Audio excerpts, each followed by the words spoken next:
Il aura fallu 20 jours au Premier ministre algérien Nourdine Bedoui pour constituer un nouveau gouvernement. Malgré les difficultés et le refus de l'opposition de coopérer, Bedoui dévoile enfin la liste de son cabinet.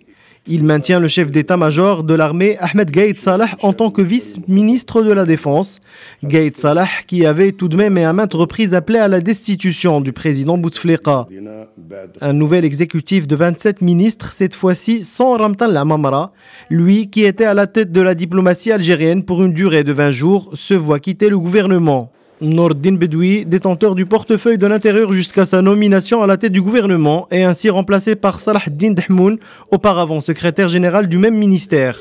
Une équipe qui ne compte que 5 femmes contre 23 hommes. La majorité des entrants au nouveau gouvernement de Bedoui reste inconnue sur la scène politique algérienne. Les Algériens ont du mal en tout cas à se reconnaître dans ces nouvelles nominations.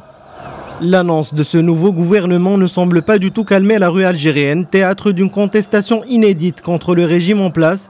Vendredi dernier, le nombre des manifestants aurait atteint, d'après les observateurs, plus d'1 million de personnes. Les forces de l'ordre ont utilisé des canons à eau pour disperser la foule. Ils ont également fait usage de gaz lacrymogène. Nous devons demander l'application de l'article 107 au lieu de l'article 102. L'article 107 donne le pouvoir au peuple et c'est ce que nous voulons.